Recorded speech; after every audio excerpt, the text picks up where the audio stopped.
Hi everyone. So guys, अभी थोड़ी देर पहले डीआरडीओ का एक ऑफिशियल नोटिस आया है और इस नोटिस के अंदर सीबीटी 2 का एग्जामिनेशन पैटर्न क्या होने वाला है इसके बारे में बताया है। तो क्या इस एग्जामिनेशन पैटर्न में चेंज हुए हैं, चलिए समझते हैं। देखिए गाइस, डीआरडीओ की ऑफिशियल वेबसाइट है, इस पर देखिए यहां पे बहुत सारी चीजें लिखी हुई हैं, है ना। तो नॉर्मलाइजेशन ऑफ स्कोर, इसका एक नोटिस आया है, आप देख सकते हैं यहाँ पे 9 जून 2026 का नोटिस है। Important instructions for CBT 2 examination STA, मतलब एसटीए बी का जो डिप्लोमा वालों की वैकेंसी है उसके लिए नोटिस आया है, और यहाँ एक टेक्नीशियन का भी नोटिस आया है। तो मैं आपको बताने वाला हूँ इस नोटिस में क्या है, मैंने पहले से डाउनलोड कर लिया है, चलिए देखते हैं। तो देखिएगा इस जो नोटिस है, important instructions for CBT tier 2 examination STA B. तो देखिए यहां पे question paper is divided into 2 parts. आपको मालूम है ना कि सीबीटी 2 के अंदर 2 पार्ट्स होने वाले हैं, एक पार्ट 1 एक पार्ट 2। पार्ट 1 पर्सनैलिटी टेस्ट है और पार्ट 2 आपका जो ब्रांच है उसके स्पेसिफिक क्वेश्चंस पूछे जाएंगे। तो इस 2 पार्ट के अंदर अब क्या क्या होने वाला है उसके बारे में बताया है। तो देखिए पार्ट 1 पर्सनैलिटी टेस्ट है, फिर यहां पर एक पैराग्राफ दिया है और इस पैराग्राफ में इन्होंने जनरली ये कहा है कि डीआरडीओ के जो रिक्वायरमेंट्स हैं उसके बेसिस पे क्या कैंडिडेट उन चीजों को फुलफिल कर रहा है या नहीं, इसीलिए ये पर्सनालिटी टेस्ट रखा गया है। क्या इस पर्सनालिटी टेस्ट में 1:1 इंटरव्यू होगा? क्या आपसे क्वेश्चंस पूछे जाएंगे? तो नहीं, यहां पे बताया है कि ये जो पर्सनालिटी टेस्ट है इसमें नंबर ऑफ क्वेश्चंस आपसे पूछे जाएंगे 35, मतलब एक तरीके का ये एग्जाम है, ठीक है। 35 क्वेश्चंस आएंगे, 20 मिनट में आपको करने रहेंगे। अब इन 35 क्वेश्चंस में आंसर क्या करना है, किस टॉपिक से आएंगे? तो देखिए, दिस क्वेश्चनर कंटेन्स 35 क्वेश्चंस और स्टेटमेंट्स। दिख रहा है ना आप सभी को? Please read all the questions carefully and think of each question as statement with your own perspective। मतलब इसकी कोई प्रिपरेशन नहीं करनी है, वहां पर कोई रैंडम क्वेश्चंस जो डीआरडीओ ने पहले से सिलेक्ट किए हैं वो पूछे जाएंगे और आपको खुद के सोच के हिसाब से इन क्वेश्चंस का आंसर करना है। और आंसर करने के लिए 4 ऑप्शंस अवेलेबल रहेंगे: strong disagree, agree, disagree, strong agree. इस तरीके से 4 ऑप्शंस रहेंगे। तो इससे क्या मालूम चलेगा उनको कि भाई जो इंडिविजुअल है उसकी क्या भूमिका रहने वाली है, उसका पर्सपेक्टिव क्या है अलग अलग सिचुएशंस के हिसाब से। All the questions and statements provided are related to our daily routines in one way और अनदर। तो हमारे रोजमर्रा के जिंदगी से रिलेटेड क्वेश्चंस है। देयर इज नो राइट और रॉन्ग आंसर। अब ये जो ऑप्शंस दे रखे हैं इसमें कोई भी सही या गलत चीज नहीं है, आपका बस एक पर्सपेक्टिव लेना चाहते हैं वो उस सिचुएशन पे। You can express your views without hesitation. समझ गए?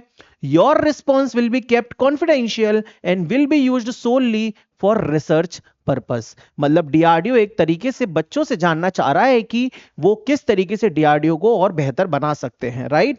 तो केवल रिसर्च पर्पस के लिए ये करवाया जाएगा और एग्जामिनेशन में इस पर्सनैलिटी टेस्ट का कोई भी मार्क्स नहीं है, आपको इसके बेसिस पे डिस्क्वालीफाई नहीं किया जाएगा। आपका सिलेक्शन सिर्फ और सिर्फ इस पार्ट 2 के बेसिस पे होने वाला है जो कि कंप्यूटर बेस्ड टेस्ट है। लेकिन इसमें इन्होंने एक चेंज लेके आया है और वो क्या है, इसमें इन्होंने सेक्शनल टाइमिंग रख दी है guys. Yes, test specific subject of post code, यहां पे अलग अलग जो आपकी ब्रांच है उसके हिसाब से क्वेश्चंस पूछे जाएंगे। तो हर एक सेक्शन के 30 क्वेश्चंस डिसाइड किए गए हैं। हर एक क्वेश्चन का मार्क्स जो है वो 1 होगा और नेगेटिव मार्किंग 0.25 होगी। और जो टाइम है हर सेक्शन का वो 30 मिनट है। मतलब इस सेक्शन में अगर आपने 30 क्वेश्चन करने हैं तो इसी 30 मिनट के अंदर करने हैं। जब ये 30 मिनट खत्म हो गए तो आपका टाइम खत्म, अब आप उस सेक्शन पे दोबारा से नहीं जा सकते। तो ऐसे करके 2 घंटे में 4 सेक्शंस पूछे जाएंगे। तो नेगेटिव भी बता दिया, 1 मार्क्स पर क्वेश्चन है और टोटल 30 क्वेश्चन 4 सेक्शंस में डिवाइडेड होंगे। Performance of candidate in personality test जो पार्ट 1 था will not be considered for selection. Merit for tier 2 exam will be prepared on the basis of candidate performance in tier 2 only. मतलब जो paper 2 होगा सिर्फ उसके basis पे selection होगा, बता चुका हूं। फिर यहां पे 4 सेक्शंस में डिवाइड कर दिया है। अब सर क्या सेक्शन में कुछ स्पेसिफिक सब्जेक्ट आएंगे, ऐसा कुछ है? तो ऐसा भी इन्होंने कुछ नहीं बताया है। आज के समय में क्या हो रहा है, जैसे अभी रिसेंटली एक पेपर होता था, यूपीएमआरसी का पेपर हुआ था, उसमें भी ऐसे सेक्शन वाइज पूछा गया था। कुछ टाइम पहले डीएफसीसीआईएल का पेपर हुआ था, ठीक है।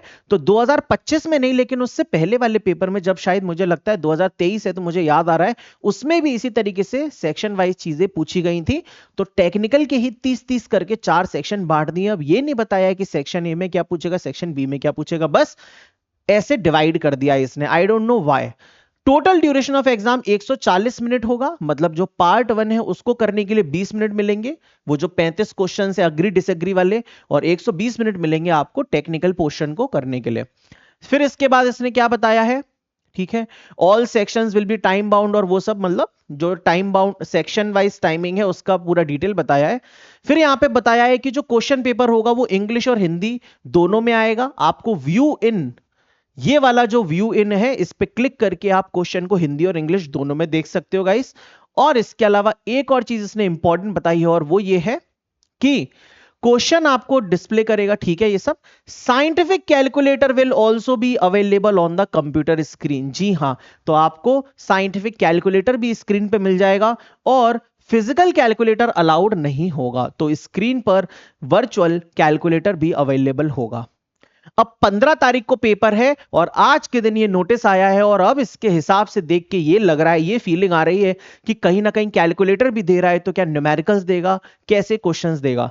हो सकता है गाइस कि न्यूमेरिकल्स आ सकते हैं आपके पेपर में, लेकिन बहुत ज्यादा टफ लेवल नहीं जाएगा। देखिए ये डिप्लोमा बेसिस पे पेपर है, और जनरली इसकी तैयारी में भी, मतलब जो नोटिस आया था उसमें भी इसने ये बताया था कि सिर्फ डिप्लोमा वाले ही चाहिए, हायर क्वालिफिकेशन वाले नहीं चाहिए। तो डिप्लोमा लेवल पर पेपर रहेगा, आप परेशान मत होइए।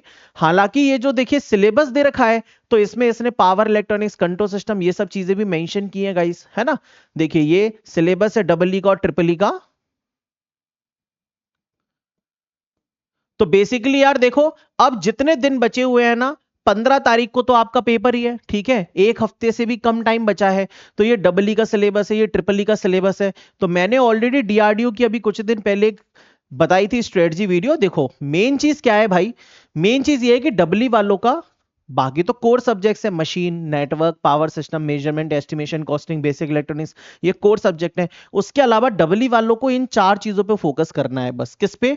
Materials, drawing, instrumentation and control, इसमें ट्रांसड्यूसर्स वगैरह और इंस्ट्रूमेंटेशन सब्जेक्ट जो होता है वो आता है, और electronics and micro processor, basic electronics और माइक्रो प्रोसेसर, ये है एक्स्ट्रा सब्जेक्ट। और ट्रिपल ई की बात करोगे, electrical and electronics engineering material है, इंडस्ट्रियल इलेक्ट्रॉनिक्स एंड कंट्रोल मतलब पावर इलेक्ट्रॉनिक्स है, डिजिटल है, कंट्रोल है, maintenance and repair of equipment, और micro controller and micro processor and peripheral devices. आपको बस एक्स्ट्रा इन सब्जेक्ट्स पर फोकस करना है और कुछ नहीं। और इसमें से भी कुछ सब्जेक्ट्स का ऑलरेडी मैंने यूट्यूब पर क्लासेस लिया हुआ है, तो फ्री ऑफ कॉस्ट आप लोगों को क्लासेस मिल जाएंगी।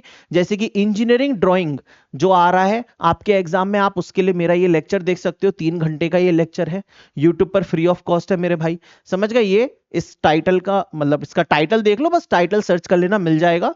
कंट्रोल सिस्टम के लिए ये देखो, ये 3 घंटे का मैराथन है, इससे हो जाएगा। पावर इलेक्ट्रॉनिक्स का ये देखो, यहां पे ये क्लास है, इससे हो जाएगा। कंट्रोल सिस्टम मैंने और भी पढ़ा रखा है, ये देखिए यहां भी कंट्रोल सिस्टम करा रखा है, ये भी कंट्रोल सिस्टम की क्लास है, कंट्रोल सिस्टम की क्लास है। आपको बस डाल देना है control system by Rishabh sir, YouTube पे आपको मिल जाएगा गाइस। और आरआरबी जेईई सीबीडी 2 के लिए मैंने बहुत सारे मैराथन्स ऑलरेडी कराए हुए हैं पहले से ही। ये देखिए इतने सारे मैराथन्स अलग अलग सब्जेक्ट के कराए हुए हैं, तो ये इस प्लेलिस्ट में आपको मिल जाएंगे गाइस। तो बेसिकली एक हफ्ते का टाइम है, ज्यादा पैनिक नहीं होना है। हाँ section wise timing I don't know, थोड़ा सा डराती तो है, पता नहीं क्यों ऐसा दे दिया है। सीधे सीधे पेपर करा लेता तो क्या हो जाता भाई, पूछना तो तेरे को टेक्निकल नहीं है, नॉन टेक तो आ नहीं रहा। अब पता नहीं, जो भी है आप टेंशन मत लीजिए, एक हफ्ते का समय, रिवीजन करिए बस, और अपना जो पार्ट 1 है उसकी चिंता मत करिए, पर्सनैलिटी टेस्ट की, उसमें बस आपको अपना पॉइंट ऑफ व्यू वहां पे बताना रहेगा। उसके बेसिस पर ना तो सिलेक्शन डिसाइड होगा ना कुछ, आपका सिलेक्शन सिर्फ और सिर्फ पार्ट 2 के बेसिस पे होना है। ठीक है गाइस, चलिए अच्छे से प्रिपेयर करिए, बेस्ट ऑफ लक।